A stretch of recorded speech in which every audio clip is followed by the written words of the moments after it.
Morning children. आशा करती हूँ आप सब घर में स्वस्थ होंगे, प्रसन्न होंगे। बच्चों, आज मैं आपको हिंदी पाठ्य पुस्तक हिंदी पल्लव पढ़ाऊंगी। हिंदी सेकंड का पाठ 6। उसका नाम है बच्चों चिड़िया की बच्ची। सॉरी, पाठ 7 है। ठीक है, ये देखिए मैंने यहाँ पे लिखा है पाठ 7 चिड़िया की बच्ची। बच्चों, जैसे कि आप जानते हैं आप लोग कि पक्षी जो होते हैं वो स्वतंत्र जीव हैं। उनको अपनी स्वतंत्रता अत्यधिक प्रिय होती है। हम यदि चाहें कि उन्हें अपने सोने के महल में रख लें, सोने का पिंजरा उनके लिए बनवा दें और सोने की कटोरी में हम उन्हें अच्छे अच्छे व्यंजन परोस कर दें, लेकिन वो चिड़िया नहीं खाएगी, क्योंकि चिड़िया का वहां मन ही नहीं लगेगा। चिड़िया हमेशा खुले आसमान में उड़ना चाहती है और बहता जल पीना चाहती है, और उसे खट्टे मीठे कड़वे कुछ भी, कोई भी फल, कोई भी चीज खाने को मिल जाए वो खा लेती है, खुशी खुशी खा लेती है और उसी को खाकर वो प्रसन्न रहती है। हम कभी कभी ये भूल करते हैं कि हम पक्षी को अपने घर के अंदर बंद कर लें, लेकिन पक्षी कभी भी बंद दरवाजे के अंदर या बंद पिंजरे में रहना नहीं पसंद करते हैं। पक्षी हमेशा स्वतंत्र रहना पसंद करते हैं। जब चिड़िया या कोई भी पक्षी एक डाल से दूसरे डाल पर कूदती है तो उसे बहुत अच्छा लगता है, और हम उन्हें पिंजरे में बंद कर लेंगे तो वो छोटा सा पिंजरा उनके लिए कैद खाना बन जाता है। डियर चिल्ड्रन, इस पाठ के माध्यम से लेखक भी इसी बात को कहना चाहता है। देखिए, चिड़िया की बच्ची कहानी के माध्यम से लेखक यह बताना चाहता है कि बिना अभिभावक के पास रहे किसी के मोहजाल में नहीं फंसना चाहिए। बिना अभिभावक के पास रहे का तात्पर्य है कि यदि हमारे माता पिता हमारे साथ नहीं हैं तो हमें कभी भी किसी के मोह में नहीं फंसना चाहिए। या यदि हमें कोई प्रलोभन दे कि मैं तुम्हें बहुत सारा धन दूंगा, मैं तुम्हें बहुत सारे खिलौने दूंगा, मैं तुम्हें बहुत अच्छे अच्छे व्यंजन रोज खिलाऊंगा, मैं तुम्हें धन दौलत दूंगा, लेकिन कभी भी बच्चों किसी के बातों में नहीं आना चाहिए, नहीं फंसना चाहिए। यदि हमारे माता पिता साथ होते हैं तो वो हमारी सुरक्षा करते हैं बच्चों, लेकिन जब हमारे माता पिता हमारे साथ नहीं होते हैं तो हमें कभी भी ऐसा कोई कदम नहीं उठाना चाहिए। हमें किसी के मोहजाल में नहीं फंसना चाहिए। डियर चिल्ड्रन, इस पाठ में भी इसी बात को बताया गया है। देखिए, ध्यानपूर्वक सुनिए। माधवदास नाम का एक व्यक्ति था। वह धन धान्य से बहुत संपन्न था। उसने अपनी एक कोठी बनवाई थी, जो उसकी कोठी बहुत सुंदर थी, और उस कोठी में चारों तरफ संगमरमर लगे हुए थे। उस कोठी के सामने माधवदास ने एक सुंदर सा बगीचा बनवाया था। बच्चों, उस बगीचे में अनेक प्रकार के फूल थे, वहाँ फव्वारे लगे हुए थे, बैठने के लिए अच्छी अच्छी तरह की कुर्सियां लगी हुई थी, जिसे देखकर किसी भी का भी मन उसकी ओर चला जाएगा। वो बगीचा इतना सुंदर था। शाम को जब दिन की गर्मी ढल जाती थी तो माधवदास उसी बगीचे में आकर बैठता था। वो बगीचा उसने अपनी कोठी के सामने बनवाया था, तो वहां पर आके वो आरामदायक बिस्तर पर बैठ जाता था और प्रकृति की इस छटा को निहारने लगता था। उसी समय एक बार ऐसा हुआ कि एक चिड़िया आ गई उसके बगीचे में। छोटी सी सुंदर सी चिड़िया आ गई। अब वो सुंदर सी चिड़िया कभी इस डाल पे गुलाब की डाली थी, कभी उस डाल पे जाती थी। ये देखकर माधवदास का मन अत्यधिक प्रफुल्लित हो गया। वो खुश हो गया, प्रसन्न हो गया। अब उसके अंदर ऐसी इच्छा जागने लगी बच्चों कि वो तुरंत जाके उस चिड़िया को पकड़ ले और अपने महल में उसको पिंजरे में कैद करके रख ले। लेकिन ये तो संभव नहीं है कि हम किसी भी पक्षी को अचानक से जाके पकड़ लेंगे। माधवदास ने बड़े ही प्रेम पूर्वक उस चिड़िया से कहा, सुनो चिड़िया, यह बगीचा मैंने तुम्हारे लिए ही बनवाया है, तो तुम यहाँ बिना डर के आ सकती हो, कहीं भी यहाँ पे घूम सकती हो। अब यह सुनकर चिड़िया घबरा गई। अभी तक तो चिड़िया अपने मन से खूब इस डाल से उस डाल पे घूम रही थी, मजा ले रही थी, लेकिन जैसे ही माधवदास ने ये बात कहा, चिड़िया घबरा गई और घबरा कर बोली कि मुझे क्षमा करिए, मैं थक गई थी, इसलिए थोड़ी सी सांस लेने के लिए, थोड़ी अपनी थकान दूर करने के लिए मैं इस बगीचे में आ गई। मुझे नहीं पता था कि ये बगीचा आपका है। यह सुनकर माधवदास ने कहा, मेरी प्यारी सी भोली चिड़िया, तुम्हें देखकर मेरा मन अत्यधिक प्रसन्न हो गया। मेरा महल सूना पड़ा है, तुम्हें देखकर मेरे परिवार का जी बहलेगा। माधवदास ने चिड़िया को बहुत प्रकार के प्रलोभन दिए। उसने कई प्रकार का उसे लालच भी दिया। उसने चिड़िया से कहा, चिड़िया मेरा महल बहुत सुंदर है, तुम मेरे महल में आ जाओ और मेरा पूरा परिवार तुम्हें देखकर आनंदित हो जाएगा।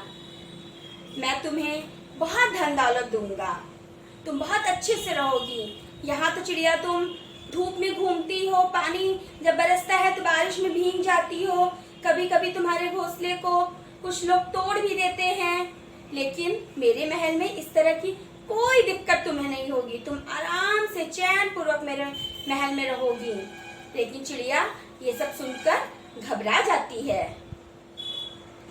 बच्चों, माधवदास की इन बातों को सुनकर चिड़िया घबरा जाती है और घबराहट के मारे वो ये सोचने लगती है कि अब मैं क्या करूं। तभी सेठ जी फिर कहते हैं, सेठ जी यानी माधवदास, अभी तो उजाला है चिड़िया, मेरी प्यारी चिड़िया, तुम अपने घर का और हाल सुनाओ। जानते हैं बच्चों, वो चिड़िया से ऐसी बातें क्यों कर रहा था? क्योंकि वो चिड़िया को अपनी बातों में उलझाए रखना चाहता था। वो चाहता था कि चिड़िया उसकी बात में आकर ये भूल जाए, चिड़िया उसकी बातों में आकर यह भूल जाए कि चिड़िया कहाँ है। तभी चिड़िया बोलती है, मैं नादान हूँ, कुछ नहीं समझती हूँ।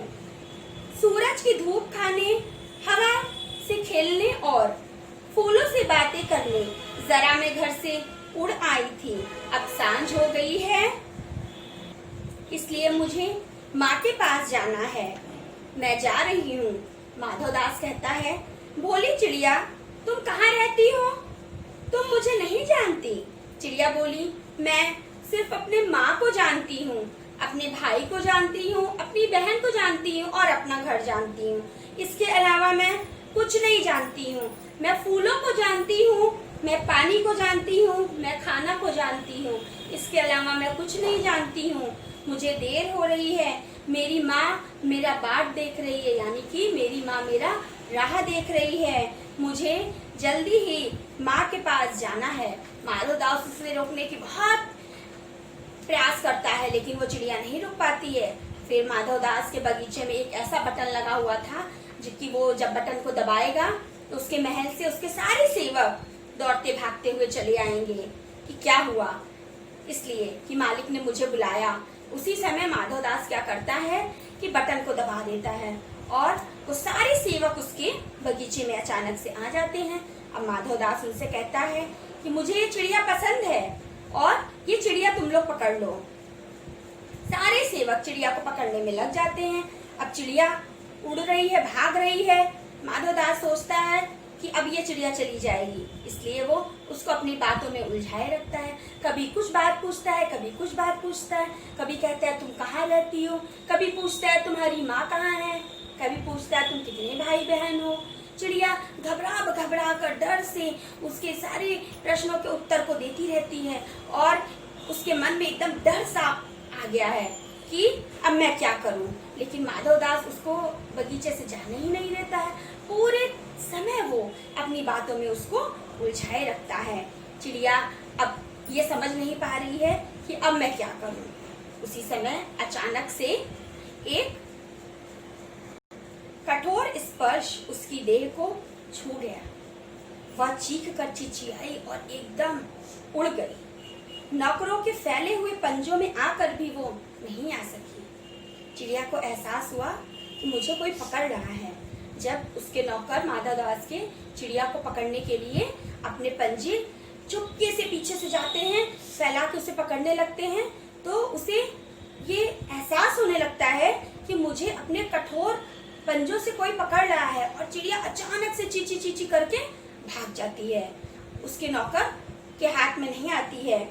अब वह उड़ती हुई एक सांस में अपनी माँ के पास पहुंच जाती है। जैसे हम लोग बच्चों बहुत घबरा जाते हैं, जब कहीं किसी परेशानी में फंसे रहते हैं, तो वहां से जब निकल के भागने लगते हैं तो हम सांस भी नहीं ले पाते हैं। हम दौड़ते दौड़ते दौड़ते दौड़ते हम तब तक दौड़ते रहते हैं जब तक कि हमें जहाँ पे पहुंचना है वहां हम पहुंच न जाए। चिड़िया दौड़ते हुए उड़ती हुई अपनी माँ के पास पहुंच जाती है, पर बच्ची कांप कांप कर माँ की छाती में और चिपक गई। बोली, कुछ नहीं, बस सुबकती रही। ओ माँ, उसकी माँ पूछती रही कि बेटा क्या हुआ क्या हुआ, लेकिन वो चिड़िया कुछ भी नहीं बोल पाई, क्योंकि इतना ज्यादा वो दौड़ते दौड़ते थक गई थी उड़ते उड़ते कि घबराहट के मारे उसकी आवाज बंद हो गई थी, एकदम सिसक रही थी। और बड़ी देर में उसे ढांढस बंधा। ढांढस बंधा का तात्पर्य है कि बड़ी देर में उसे यह एहसास हो गया बच्चों कि अब मैं सुरक्षित हूँ। तब वह पलक नीच कर उस छाती में चिपक ऐसे सो गई जैसे अब पलक न खोलेगी। जब हम बहुत परेशानी में रहते हैं बच्चों, तो जब हमारी परेशानी खत्म हो जाती है तो उस समय हमें बहुत अच्छा लगता है और हम एकदम चैन की सांस लेते हैं, और जब हम सो जाते हैं तो ऐसा महसूस होता है और देखने वाले भी ऐसा प्रतीत करते हैं कि अब आँख कभी ना खुलेगी। मतलब हमारी सारी समस्याओं का जब समाधान हो जाता है तो हमारे अंदर एक अलग सी प्रसन्नता आ जाती है। प्यारे बच्चों, लेखक ने ये बात सिर्फ चिड़िया के लिए नहीं कही है, लेखक ने ये बात सबके लिए कही है कि हम यदि अपने माता पिता के बिना कहीं जाते हैं और यदि हमें कोई बहुत ज्यादा प्यार करने लगता है, दुलार करने लगता है, तो हमें उसके प्यार में फंसना नहीं चाहिए। हमें हमेशा सावधान रहना चाहिए। देखिए, चिड़िया भी के ऊपर जैसे बहुत बड़ी विपत्ति आने वाली थी, लेकिन चिड़िया ने उस विपत्ति का सामना किया। उसी प्रकार बच्चों, जब हम अपने माता पिता के बिना कहीं जाते हैं तो हमें सतर्क रहने की आवश्यकता होती है। अधिक प्यार दुलार दिखाने वालों से हमें सावधान और सचेत रहना चाहिए। हमें कभी भी उनकी मीठी मीठी बातों में नहीं फंसना चाहिए। डियर चिल्ड्रेन, आप अपना होमवर्क नोट कर लीजिए। देखिए, ये शब्दार्थ मैंने लिखे हैं, इसे आपको याद करना है। कोठी, इस पाठ में कोठी शब्द कई बार आया है। कोठी का अर्थ होता है पक्का घर। रकाबी, तस्तरी, रकाबी इसका अर्थ है तश्तरी। हौज, इसका अर्थ कुंड भी होता है बच्चों और नाद भी होता है। काफी, पर्याप्त। तख्त, बड़ी चौकी। गलीचा, कालीन। बेखटके, बिना भय के। टिक जाना, रुक जाना। प्रफुल्लित, प्रसन्न। ढाढ़स, सांत्वना। ठीक है बच्चों, ये शब्द अर्थ आपको याद करना है। आशा करती हूँ बच्चों कि आज मैंने आपको जो पढ़ाया उसे आपने ध्यानपूर्वक पढ़ा होगा, आपको समझ में आया होगा। अब आप इस पाठ का कम से कम 2 बार वाचन करिएगा। इस बात को मैं हमेशा कहती हूँ, तभी आपको समझ में आएगा। और इसके शब्द अर्थ याद करिएगा। इसमें जो कठिन शब्दों को दिया हुआ है, उस कठिन शब्दों को लिखने का अभ्यास भी करिएगा। Thank you.